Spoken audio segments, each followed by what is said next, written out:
Who watches The Watchers? Let's talk about the new Ishana Night Shyamalan horror thriller.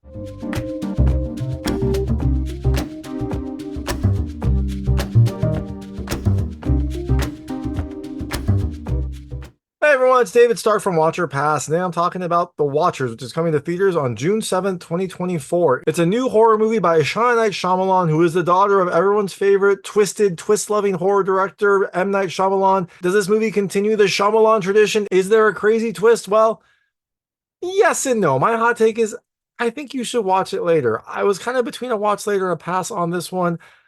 Ultimately, I think it has enough that you should, at least stream it when it comes to streaming. There's a really nice setting, some really great music, really good sound, and it has a good concept, but the story kind of falls apart as the movie keeps going. And it's also not very scary. It's kind of billed as like a horror movie, but it's kind of a thriller-ish. There's really not a ton of like actual scares in here. So I think it is interesting. I'm excited to see what Ishana Night Shyamalan does next. I don't think this movie is like a great movie, but it's definitely something you should check out if it comes to streaming. So all that being said, I'm going to tell you a little about the film, a few things I liked, a few things I didn't like, and then really quickly go into the ending. So as you can imagine, there will be spoilers in the ending section. If you don't want to know what happens in this movie, I would turn it off when I get there. Before that, though, I'll keep it vague. I'll keep it spoiler free. I'll let you know when I get to those spoilers. So in The Watchers, you have this forest in like the west of Ireland, and it is a forest that is not on any maps. And when people go in there, they don't come out. And that's because this forest is mysterious. It has powers. There are things in the forest. And when our young friend Mina decides to go on a delivery and enters the forest, she is stuck there as well. Does she get out? Is she able to kind of figure out what's going on? And who are these watchers? Well, you have to watch the movie to find out. So, things I liked about this movie. The first, I love the music. It is a wonderful soundtrack. It was a really nice, like, cello classical soundtrack. Just kind of like the perfect thing you would want in a horror movie. It is deep. It is rich. It is perfect for the overall setting. It really helps to elevate the intrigue and the mystery when it's playing. Second thing I love the look slash setting. It looks really great. This forest is mysterious. It has a really nice fog in it. It looks like it's endless. It looks like there's, nothing around you for miles. And you have some really beautiful shots of Ireland in general. It is a beautifully shot film. It is a well shot film. It makes me excited to see what comes next from Ishana Night Shyamalan because she has a really great eye. The third thing I love the sound. This movie is in the forest, so you've got like the sound of the forest. You've got clicking and certain weird sounds when creatures may or may not be in your periphery. It has a really good use of sound, and that's also because you don't see the watchers much. Like it's a horror movie, so you don't expect to see them. So you don't actually see what they're like. So the sound really is important to figure out what's going on and to kind of like make you feel a little bit of dread. You don't feel that much dread, but it is important. So the last thing I like the concept. I like the kind of overall idea here. I liked what Mina eventually found herself in and some of the kind of like mystery around it. Like I said in my hot take, though, it just didn't kind of execute after that. So, all that being said, things I didn't love as much. The first, I kind of didn't love the opening, though. Like, I like this movie started well. Like, the look, the sound, the music, all that was well. The actual, like, opening part of the story, I didn't really love. And I'm going to go into that in the recap, so you don't have to worry about it now. But the opening is not that great. Kind of the reason that they get into the situation is not that great. The second thing I didn't love, there's a lot of unanswered questions. And unanswered questions, when I write that, it's like in my notes, I have these all caps, like, why did this happen? Why did this happen? It feels like there are certain convenient plot points that happen to move the story along, certain things that are conveniently put in there to move it along, but don't make much sense logically or don't make much sense when you kind of sit down and think about it. It feels like there were just easy ways to progress the story. The third thing I didn't love, CG. There are some CG monsters in this. They don't look very good. They look actually pretty bad. So it definitely hurts when you have a horror film and the monsters are disappointing. It's not uncommon, but in this one, it is particularly bad. And in the last thing I didn't love as much, it's just not very scary. I mean, I expected this to be a horror movie. It's marketed like a horror movie. I think it wants to be a horror movie. It's not that scary. Part of that is because you don't see, these watchers very much. Part of that is there's not a ton of suspense, not a ton of surprise. So all that being said, The Watchers comes to theaters on June 7th, 2024. Like I said, I think you should watch it later, wait for it to come to streaming. I was kind of between a watch later and a pass on this. Ultimately, I like the look, I like the sound, I like a lot about it, and I'm excited to see what Ishana Night Shyamalan does next. So I think you should check it out eventually. Just wait for it to maybe come to streaming. But if you do watch it, let me know what you think. Let me know what you liked and didn't like. I would love to hear it. And I'm going to go into a recap and ending discussion right now. So if you don't know what happens in this movie, I would turn it off now because there will be spoilers. So, like I said, there is this mysterious force in the west of Ireland. People go in there, they don't leave. It seems to have some magical properties. It seems to be a place that people disappear to. So, unrelated to that, Mina is working in a pet store in an Irish city, and she seems to have some personal trauma. We find out later what that was. We find out later that Mina's mother was killed 15 years ago, and it was actually Mina's fault. Mina was a kid in the car. She had a twin sister. They were driving. Mina wanted the window down. Her mother wanted it up. Mina put it down again, and when her mother put it up, she like put her hands in the window, and so the window like went up and closed on her hand. She started screaming. Her mother's like, "What are you doing?" And as a parent, I completely understand where her mother was coming from. Her mother like turns around to like try to help her, goes right into a car. Boom. Her mother gets ejected from the car. She gets killed. Mina blames herself for it. And so that is where Mina's like trauma comes from. It's been 15 years, but she doesn't seem to have moved on. She seems to still blame herself. She seems to be kind of brooding in general. And she also has this thing where she dresses up and plays characters, which was interesting at the start because she started by dressing up as like, pretending to be an American person going out in the city and like at a bar getting hit on by someone who's like, "You're not from around here, are you?" And she pretended to be like an American dancer. I was like, okay, that's interesting. It never comes up again. Her playing characters never comes up again, which is really weird that they would have that as a central part of her main character. Maybe it was to show that she didn't want to be herself. She wanted to be someone else. I don't know. It's weird. I was expecting something about it to come up later. Nothing. So she works at a pet shop and she has to deliver this like rare orange parrot to the zoo in Belfast. So she's in a major Irish city. She's gonna go to Belfast. It's like, okay, I'll do it. She gets in her car, drives. Again, very loose setup, not a great setup here. Now, she's driving, and I guess she has Google Maps, but she's not looking at it for some reason because she is driving through the Irish countryside and then decides, like, follows, for some reason, is driving on this, like, unpaved road into the forest. And I'm like, you're going from a major city to another city. There's got to be a highway. I assume Ireland has highways. There's got to be a main road to get there. She is driving, like, on this unpaved dirt road in a forest, and it gets worse and worse. Like eventually she's like not even on a road. She's just in like dirt ruts in this forest. And I'm like, at some point, you got to think that you're going the wrong way. Unfortunately for her, she doesn't. She is driving and basically like ends up in the middle of a forest. Like the road essentially dead ends. And that is when her electronics all go. All the electronics have these like weird runes that show up on them. And then like her cell phone goes, her car dies. She's in the middle of the forest. She gets out, she looks around, she's like, oh, someone must be around here because there's like a weird sign in front of her. She picks up the parrot, which she named Darwin, and starts walking into the forest. She's going to look for help. She goes in like 5 steps, turns around, doesn't see her car. Luckily for her, she's like going around the forest, and she eventually comes upon this like old lady who is outside this building. And the old lady's like, if you want to live, run. And Mina hesitates. And I'm like, you shouldn't hesitate. Just go. Like she was hearing things. She's in this mysterious forest. This is the first person she's seen. Go. She hesitates. Then she starts running. She runs into this place. She runs to the door, close the door, and now she is in this like bunker, essentially this like concrete room that has a giant mirror on one side and just like a few human accommodations in there. And in that room are 3 other people: Madeline, the old lady she saw earlier, Kira, who is a younger lady, and Daniel, who is a younger guy. Like Kira seems like maybe she's in her 20s. Daniel seems like he's a little bit younger than Kira. They're similar-ish in age. And they are in what they call the coop. It's a bunker with a two-way mirror on one end. And so when she gets there, they're like, oh, they're gonna come soon, they're gonna come soon. And they all like stand in front of this mirror. And they all stand there holding hands. And then Daniel introduces them. It's like a show. He says, we have a new member here, Mina. And what we find out is that on the other side of this mirror that we can't see are these things called the Watchers. And apparently they just come at night to watch. And Mina's like, what do I do? It's like, oh, just act normal. But the first night, they put on like a show. He has this announcement of this new character and how fun it'll be. He like gives an introduction, and you're like, oh, I wonder if that's what every night's gonna be like. And that's the only night they do it. The other nights they're just like chilling in the bunker, like reading books or watching TV or just being normal. It's kind of like a zoo, like a person human zoo. And that was what I thought the twist was going to be. I thought the twist was going to be like this is like a weird alien zoo.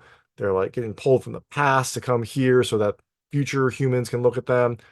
It's not what it was. That wasn't the twist, but that's what I was thinking. So Mina finds out later that there are 4 rules to this place, and these are the rules that they've decided to survive. 1, don't turn your back to the mirror. They do it a lot, so it's not really an important rule. 2, don't open the door after dark. After dark, the watchers are there, so you don't open the door. 3, don't go near the burrows. There are these giant tunnels in the woods that are where the watchers go during the day. They only come out at night. During the day, they go into these tunnels. Don't go near them. 4, always stay in the light. The watchers apparently can't go in the daylight, so you always stay in the light. So they fall into this routine where during the day they go out and survive. They like pick plants for medicines. They hunt. They do what they need to do to survive. And at night they come in and perform for the watchers. Now, Mina is a little bit rebellious. She kind of talks about how she doesn't follow rules. One of those examples is when she was driving with her mom and she decided to put her fingers in the window when it rolled up. She doesn't follow rules. So she decides that she wants to go into a burrow. And this is like 2 days after she was here. Did not seem like it was a very long time. She goes into the burrow with the help of Daniel. Daniel holds a rope. She like climbs down to the burrow, and in there is a bunch of like old human stuff. There's like an old bike. There is like a camcorder. There's a bunch of stuff in here. She's like, this is great. And so she grabs the bike, has Daniel bring it up, grabs some of the other stuff. Unfortunately for her, while she's down there, she starts hearing a watcher and she kind of sees it in the periphery. She can't really make it out because it's dark. She's standing in the middle of the sunlight beam from up above. Luckily, apparently it's noon because it's going straight down. So she has some sunlight. And she tells Daniel to get the rope. And while she's like getting the rope, a hand reaches out to like touch her. And when it hits the sunlight, it starts to burn, kind of like a vampire. So we know that the watchers don't want to get in the sunlight. Apparently, the sunlight's very bad for them. And Mina now has some random junk. They bring all that stuff back to the coop, and Madeline is concerned where they found it. I mean, it's like, oh, I found it under a rock. And they decide to use some of it. They use the camcorder specifically to set up a camera outside. They like wire it to the TV so they can like watch what's happening. They wire it to outside, and that way they can look outside and maybe see the watchers. Now, for some reason, this night when they have the camera, someone decides to show up. It's all you see are their legs, and this person knocks and starts talking, and it sounds like Kira's husband, John.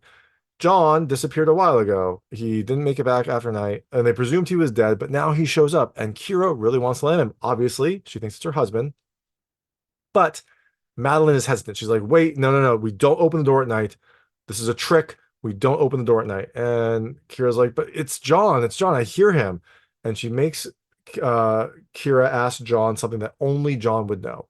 She does that, and she's like, what book am I reading? And John's like, I don't remember. I don't remember what book. And that is the key that Madeline's like, no, it's not him. It's not him. Now, Kira still wants to let John in. So for some reason, she tells him, like, hey, John, there is a camera at your feet. Look down so I can see you. And I'm like, what are you doing?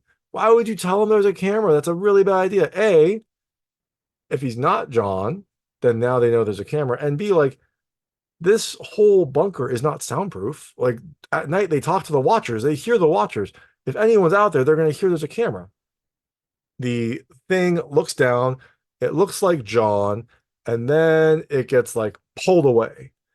And Kira's like, oh, no, no, no. And then the watchers, like, see the camera, and they, like, destroy the camera and get really mad at them for having the camera out there. So they start pounding on the glass. And eventually they pound the glass hard enough to break it. Just crack it, not destroy it, just crack it. It's a very, very tense night for them. So the next day, I think it's the next day, or it's the next day or a couple days later, Mina is exploring and she sees Daniel and Madeline arguing. And eventually Daniel ties up Madeline and like leaves her outside and says like, our rules now. He's frustrated with Madeline for all these rules. He wants to be a little different. He doesn't like to follow all these strict rules. And so he ties Madeline up and he and Kira go into the bunker.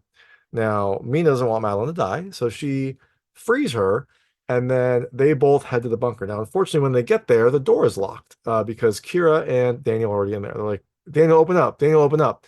He doesn't do it. They have to run and hide because it's starting to get dark. The watchers are going to come out.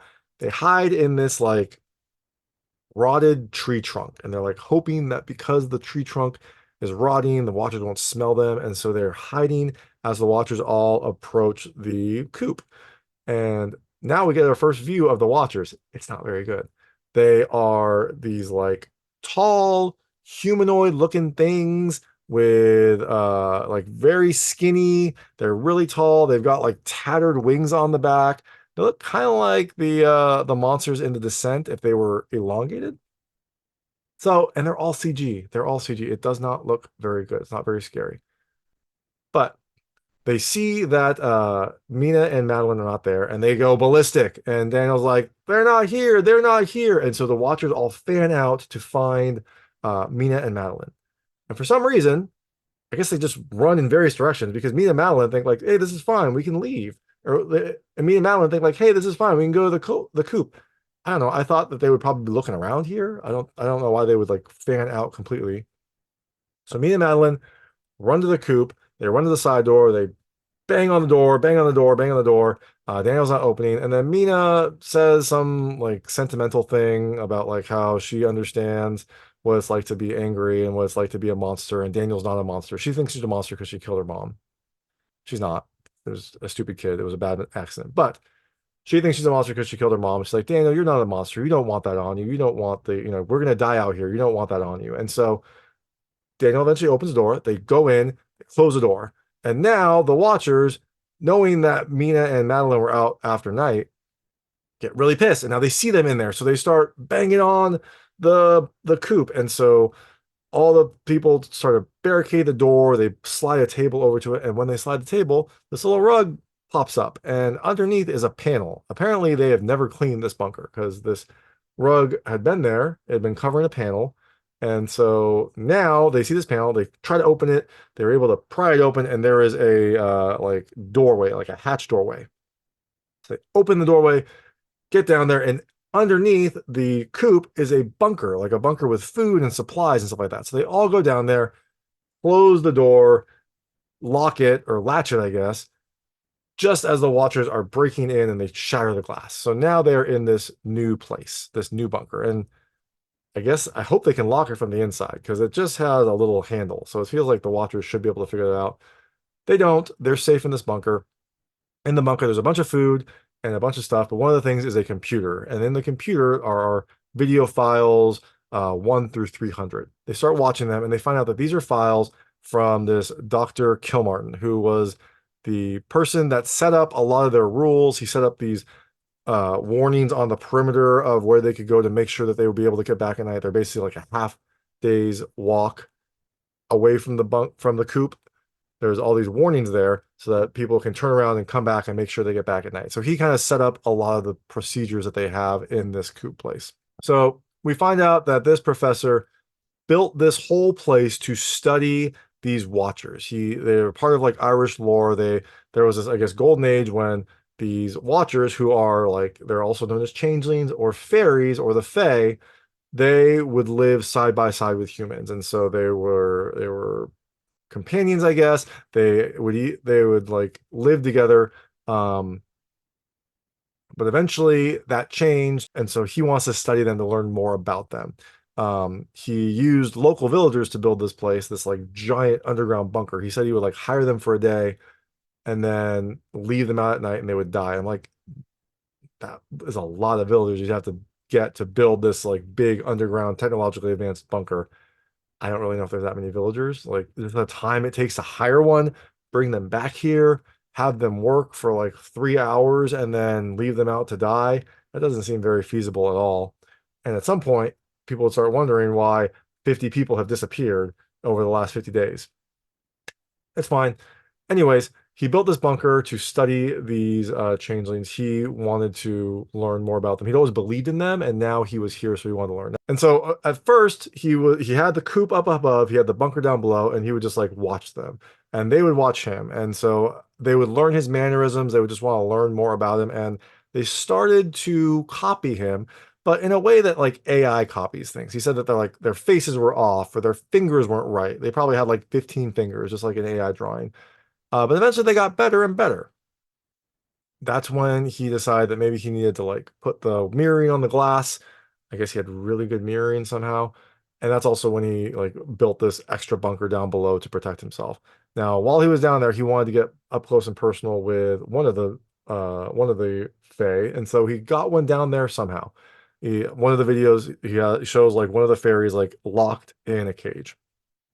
Now he apparently got more and more used to them. He would talk to them. They got more comfortable, but eventually he realized that this place does things to you, it does things to your mind, and so he didn't want to stay there anymore. He was worried that this Fae who had like was able to impersonate him and got better and better at it would be dangerous. So he decides that he's gonna kill the fat Fae and himself. But he leaves a note. He says like, "Hey, if you're watching this, I'm dead. And I left my boat outside of marker 134. Marker 134 is one of the markers that he set up like at a half day's distance away from the coop. Get out and then destroy all my research. I don't want anyone else coming to this place." Then he climbs up the bunker. The video's still recording, and you hear two shots. So you presume that he shot the Fae and he shot himself. Somehow the video is still recording. And at some point, I guess it turns off. I don't know. I mean, that's not really how it works unless you set it for like a certain amount of time. You would think it would still be recording. It would just keep recording until the computer runs out of hard drive space and then crashes. It's an old computer. It doesn't have a lot of storage space. So it's fine. Somehow the video turned off, and there we go. Now they have a way. So they decide, you know what, we're going to do that. We are going to go find this boat and get out of here. So the next day they come up, and I'm like, how do you know it's morning? You don't have a window. I guess maybe there's a clock. I didn't see a clock, but maybe there is one. I guess there might be a clock, and I guess they probably know when sunrise is somehow. But they open up this like light-proof hatch, and luckily it's morning. So they get up and start heading towards the exit. Now, while they're going, they find this big like stone slab, and Madeline seems very excited about this, and she's talking about how this like has the legend of the Fae on it, and how the Fae used to be with the humans, but the humans got scared of them, got scared of their power, and so they banished them into these tombs underground and sealed it off. And that's what this slab is. That's like the slab that they sealed the tomb off with. I guess the Fae eventually clawed their way back up, but they found out when they did claw their way back up, they had lost their magical powers and they had lost their wing. That's why they are like stuck here outside the light, and like that's why their wings are all tattered, I guess. Doesn't really seem to make much sense, but it's fine. Now, she tells them this whole story while they are having to hurry because they want to get there before it gets dark. And she tells them this like long story. I'm like, why didn't you just keep walking? Just keep walking, tell the story while you're walking. You don't have to stay there. She doesn't. They then start walking, and it starts to get dark, and they have to hurry. They have to hurry to get this boat. They finally get to this river. They hear the Fae coming for them. They hear the Fae like up and moving. And so they get to this river. They see the boat. They get to the boat and try to get it out of there. Now, while they're doing this, Daniel sees what looks like John, Kira's husband, on the ground. So he goes to help him. He doesn't like yell at Kira to help, like say, hey, your husband's here. He just decides like, hey, I'm going to go help him. And so he's trying to get him up. And while he's doing this, the other three are trying to free the boat. And when they see what Daniel's doing, they're like, no, Daniel, that's not John.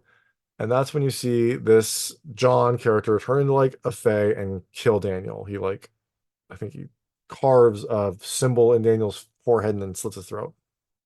And you're like, okay, why was there a Fae there? Like, if they're all coming and they're all like coming from the holes that they're in, why was there one out here already when they wouldn't be able to be out there because it was sunlight?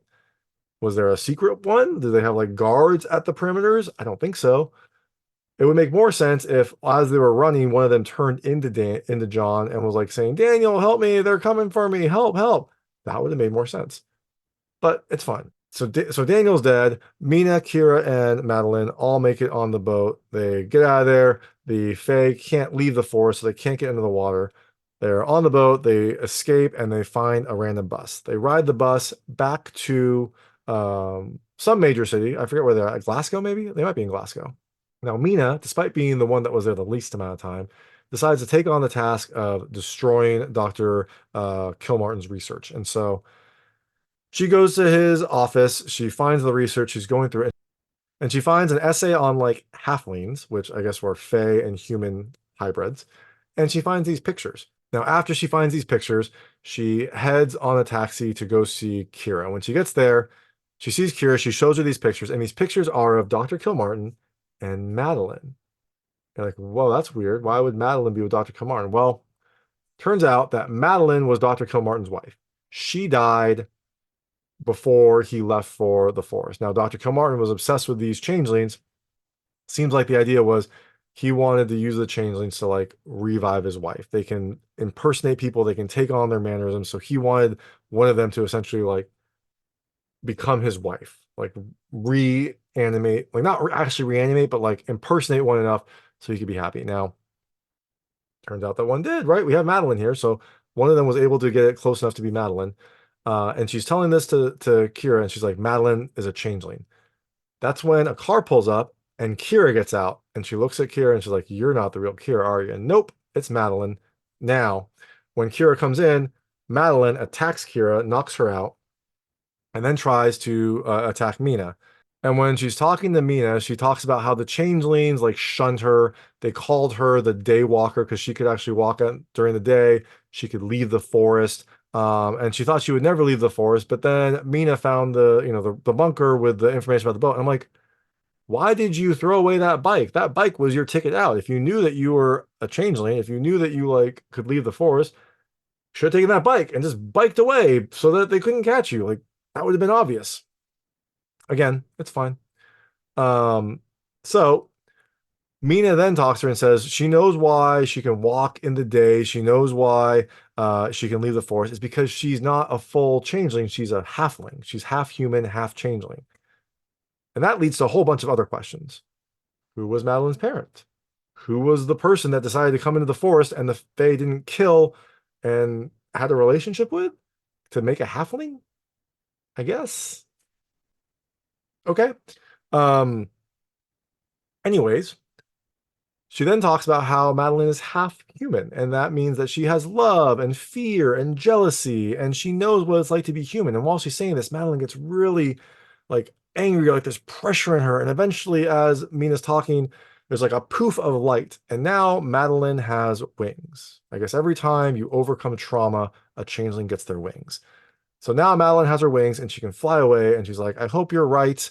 I hope that I can be human, and I hope there's others like me. And she like flies away. And I'm like, Mina, this person tried to kill you, and now you gave her superpowers. Now you gave her wings that she can fly around and she can impersonate people. So she's like super dangerous now. I guess Mina believes in the good of everyone. So Kira wakes up and Mina like helps her recover. And then the next thing we see is Mina talking to her sister, her twin sister, who she hadn't seen in years. They hadn't talked much. Mina still blamed herself for her mother. Now she had finally gotten over it, and she was talking to her sister. They were happy to see her. Mina was telling her about her crazy story. Her sister didn't have her committed for some reason. She's like, oh yeah, that's a really traumatic story. It makes sense why it would still be with you. Like if someone told me that you went to a magical forest where there were changeling creatures that kidnapped you and held you in a bunker for 4 months, and the only reason you escaped was because of a movie that a scientist in a secret other bunker showed you, but one of the people was actually one of the changelings, and they tried to attack you, but you convinced them that they're human and now they have superpowers and love heals all. I think I would probably have you committed, but her sister is very understanding, and she's like, no, that's weird. It makes sense it's still affecting you. And she's like, yeah, I think that Madeline is still following me because occasionally I'll like see a kid, or I'll be walking and I'll see someone looking at me, and occasionally I'll see this kid that's looking at me. And so you see a few scenes of this like kid in like a red coat. Not a very subtle kid, just a kid in a red coat. Now, as she's talking, the camera pans outside and you see that kid just standing there staring at the window. And like, yo, Madeline, like be more subtle. Just be a little more subtle. And that kid then turns to the camera and you see like the face is just a little off. Like I think one of the eyes is a little bit off. So turns out Madeline is still there. Madeline is still watching her. I don't know why she's watching her. I thought she was going to be looking for more of her kind. Maybe that's just what she does. She likes to watch. So that is The Watchers. Like I said, the whole explanation leads to a bunch of new questions like who had sex with the changelings to create Madeline? Why didn't we get any clue that Madeline was a halfling? You would think that there'd be some clues. They should have peppered some clues, right? Like Madeline may be changing a little bit throughout. Small, subtle changes. Madeline observing the other people in a more, intense way. Madeline knowing a little bit too much. I mean, they had that, but she was the most experienced one. Madeline not being as afraid of the other changelings because they're probably not going to rip her up because they just shunned her. They didn't kill her. Those would have been nice to have. So, again, The Watchers, it's coming to theaters on June 7th, 2024. Like I said, it's okay. I liked things about it, but I think ultimately you should watch it later, wait for it to come to streaming. But if you do check it out, let me know what you think. Let me know what you liked and didn't like. I would love to hear it. And thanks so much for watching. If you like this review, please like and subscribe to this channel. It helps me out a lot. Make sure all my new content goes straight to you. Thank you. Unrelated, Mina is working in, I don't remember where. Unrelated, Mina is working at a pet shop in a nearby Irish capital. I don't remember where.